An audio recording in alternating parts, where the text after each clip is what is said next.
ॿुधा सी कहिड़ा हाल कुझु कया तबियत सही आहे ॿुधायो हिकिड़ी ॻाल्हि ॿुधी आहे न यार मूं कोन ॿुधी यार पाण वलण जी शादी भी थी पाण वार वलण जी हा छा मूंखे यार कोन न यार शादी तोखे दावत कोन मिली आहे मूंखे अञा ताईं किथे मिली कोन मूंखे यार मिलियो हमरा मने बाक़ाइदे मने सफ़ा कुझु नहीं मुंह जो हले कहिड़ी ख़ुशी आहे कोन मिलियो बाक़ाइदे हमरा नची पियो झूमे पियो भाव बि गॾु शुरू थी वियो अच्छा हा वलण भवा कमायो अचण दे वो नसीब आहे ख़ुदा जो कसम हां मैं तोखे कोन दावत ॾिनी मूंखे यार कोन ॾींदो ईंदो ईंदो तोखे ॾींदो दावत को मसलो कोन आहे ऐं बाक़ाइदे मने शादी में इन बाक़ी दब दब करणो आहे वॾो पाण वारे दोस्त जी शादी भी थी ने पर तोखे यार दावत कोन नी मूंखे यार अफ़सोस लॻो पियो ख़ुदा जो कसम हां ॾाढो अफ़सोस बस यार अचे वलण अचे हिते ई हूंदो निभागो दावत ॾींदो त हिते ई हूंदो अची वेंदो ॾिसी कोन अची वेंदो ख़ैर को मसलो कोन पर नज़र त कोन थो अचे यार सिद्दीका हां वलण अचे पई अच्छा अची भी ख़ुदा जो कसम अस्सलाम वालेकुम वालेकुम अस्सलाम यार असां तुंहिंजी ॻाल्हि कई बे ख़ुदा जो कसम यार ही केड़ा हाल आहिनि तयार आहियो दुआ आहे बस यार मूंखे हिकिड़ी ॻाल्हि ॿुधाए तोखे मूंखे अफ़सोस आहे तूं मूंखे सिद्दीक भाउ खे दावत कोन ॾिनी हां यार ॾाढो अफ़सोस ख़ुदा जो कसम दावत ॾियण त आहे भेण कल मूंखे मिलियो कोन अॼु दावत ॾिनी ॿियो ॿुधाए यार बाक़ी अलाह जो कसम ख़ुशी अहिड़ी हुई बस असां बस ख़ुदा जो कसम गॾु आहियूं हुनजे करे मां शादी कीअं बि हले शादी तार कीअं बि हले बस शादी जी तयारी हले बि अच्छा पंहिंजी जान वेंदी धूमधाम सां अच्छा शादी गाॾियूं वाॾियूं पराटो सभु बंदोबस्त बानी बानी सभु मने दब दब भले बाबा सभा मूंखे ईअं मथां बि कढे ख़ुदा जो कसम अलाह कसम मां ॿिया बि शादी करायो गाॾियूं वाॾियूं घुराई पोइ दावत कॾहिं ॾींदो इहो कहिड़ो टाइम आहे शादी जो दावत पंहिंजो 5 तारीख़ शादी आहे 5 तारीख़ ते माने टाड़ो 5 तारीख़ अच्छा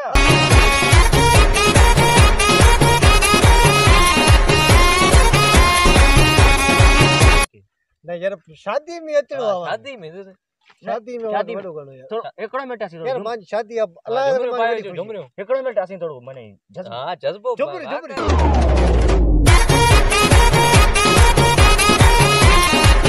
अलाह ख़ुदा जो कसम मूंखे मने ॾाढो ख़ुशी आहे यार ठीक है यार मां हला तो वरी दोस्त अल्लाह कसम शादी तवा का बगैर शादी करी बंदवान गड्डी झुमरी पाइंदा माशाअल्लाह बाक़ी असां जो शादी ते अल्लाह जो कसम इहो ॿुधायो तरगस में केतिरियूं गाॾियूं बस तकरीबन 15-16 गाड़ियूं 15-16 गाॾियूं वीको करोला सब गाड़ियूं वीआईपी शादी है आऊं गॾु वेंदो गॾु बस यार तोके अग में प्यार तो माशाअल्लाह तो त माने बड़ी करी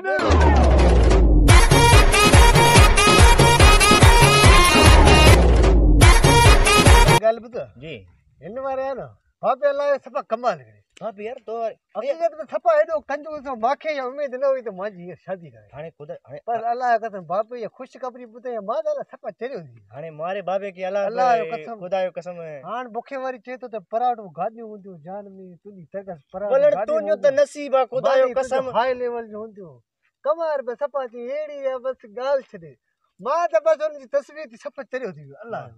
बस यार असां जे बारे में दुआ करो यार असीं भई ॾिस माने बस अल्लाह भली कर तो हां हां अल्लाह भली खैर ठीक है यार बाला वल्लाह यार नसीब है खुदा एक कड़ी दाल में भलो नसीब है यार गाडियूं 15 गाड़ियूं वडी गाड़ा पराठो वीगो मने दब दब लैंड क्रूजर वल्लाह यार कमाई वे खुदा जो कसम कमाई सफा धक करी बस अल्लाह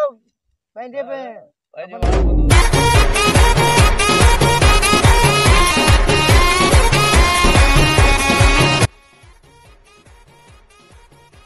अस्सलाम वालेकुम केड़ा हाल खुश खैर जोर यार जेकड़ी तो के बड़ी गाल बुधाणी ओ बुधा केड़ी आ थोरो भी मोके नचण दे बुधा रा कई बीबी मोके थोरो नचण दे बड़ी खुशी हला हकी वनी बोलो खुशी गाल बुधा को गाल ना शादी थी को 5 तारीख असा शादी है तो के दावत आ वडी असा जो जान विंदो मर्सिडीज पराडो गाडियो है ना बाबा मुजी शादी कराए धूमधाम जान विंदी बाइका दे सा गाडियो नी पराडो वराडो दोस्त संग सब इंदी मानी मानी वीआईपी डाडो मजो हुंदो मजो डाडो मजो असली झुमरी वाला है झुमरी शादी जरूर धूमधाम दा शादी दावत मिली जान मान वीआईपी